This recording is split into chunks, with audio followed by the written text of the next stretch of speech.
అందరికీ హాయ్ అండి.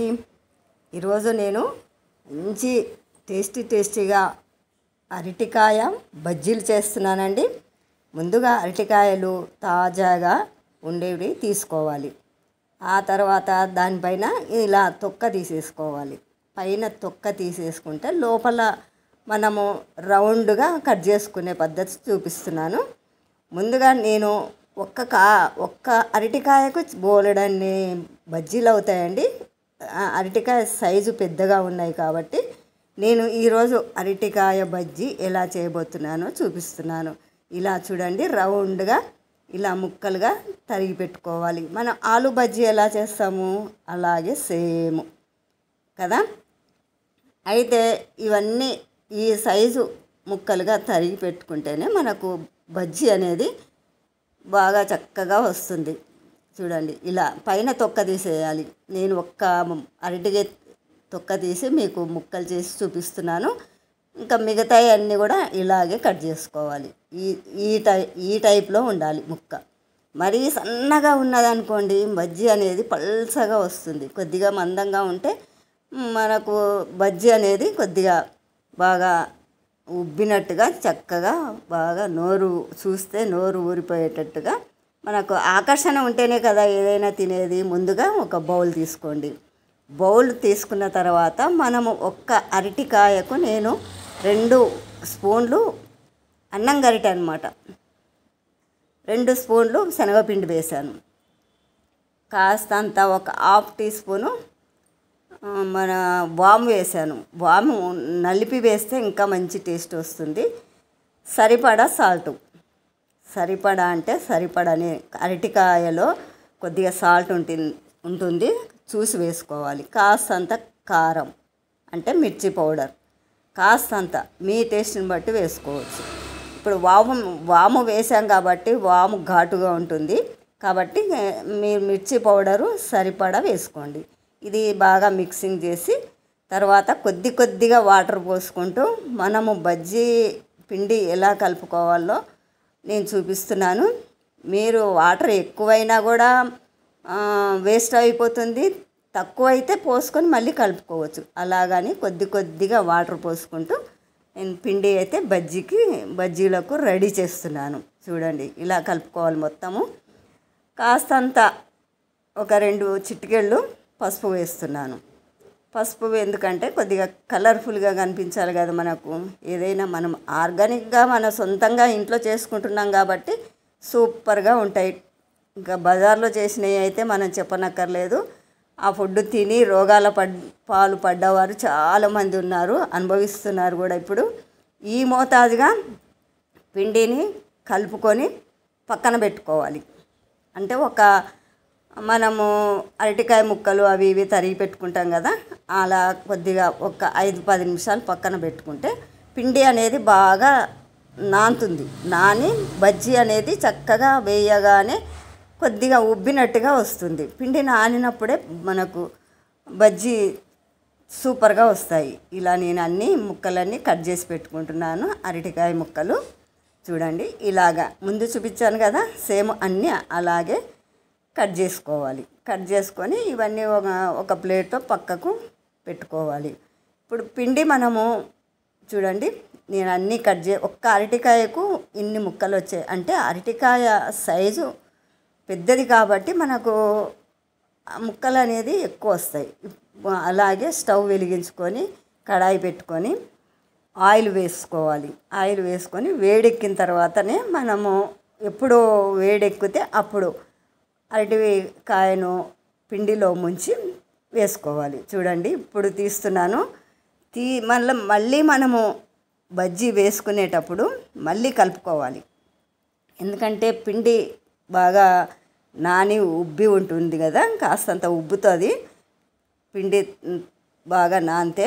ఇప్పుడు కరెక్ట్ సైజుగా మనం పిండి అయితే తయారు చేసుకున్నాం. కరెక్ట్ మోతాదుగా వాటర్ సరిగ్గా పోస్తేనే పిండి మనకు కరెక్ట్గా వస్తుంది.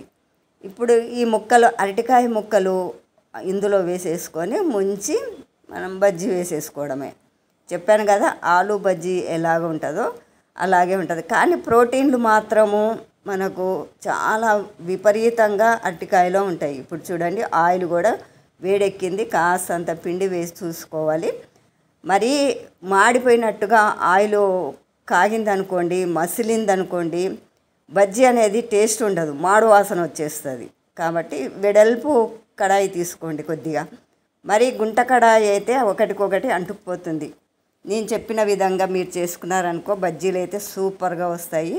ఒక్కొక్కటి ఇలా వేసుకొని చక్కగా బాగా కొద్దిసేపు అలా ఉంచేయాలి. తర్వాత దానిలో మళ్ళీ తిప్పేసుకోవాలి. వేసిన వెంటనే మనం కలిపామనుకోండి ఒకటికొకటి అంటుకుపోతుంది. చూడండి మంచిగా చక్కగా ఇప్పుడు ఒకటి మళ్ళీ తిరిగేసుకోవాలి. తిరిగేసుకుంటే పక్కన సైడ్కి కూడా బాగా బజ్జీ అనేది బాగా వేగుతుంది. మనము అన్నీ ఎక్కువ వేయద్దు, అని ఎక్కువ వేస్తే ఏమవుతుందంటే అన్నీ ఒకదానికి ఒకటి అంటుకొని పిండి పిండిగా ఉంటాయి. విడివిడిగా రావాలంటే వెడల్పాటి ఇలాంటి నాన్ స్టిక్ కడాయి కానీ ఏ కడాయి అయినా సరే కొద్దిగా ఇలా వెడల్పాటి కడాయి తీసుకుంటే చక్కగా వస్తాయి. చెప్పాను కదా, గుంట కడాయి అయితే ఇటువంటి దానిలకు పనికిరాదనమాట. అన్నీ గుంటలో వేసినట్టుగా వచ్చేస్తాయి, అతుక్కుపోతాయి. చూడండి సూపర్గా ఉన్నాయి కదా, చూస్తే నోరు ఊరుతుంది కదా. మీరు కూడా ట్రై చేయండి. నేను చెప్పిన విధము క్వాంటిటీ కానీ అరటికాయ కానీ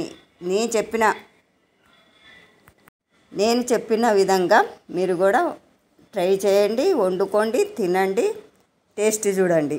సూపర్ అంటే సూపర్ ఉంటాయండి. నేను ఏమేమి వేసానో ఇందులో బజ్జీ పిండిలో ఏమేమి కలిపానో అన్నీ మీరు మళ్ళీ వీడియో ఆన్ చేసుకొని కూడా చూసుకోవచ్చు. చక్కగా చూడండి ఎంతగా ఉబ్బాయో.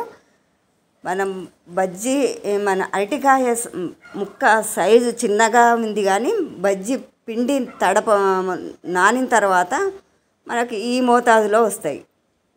మన చూడండి ఒక చిన్న ఇడ్లీ సైజులో వచ్చింది కదా.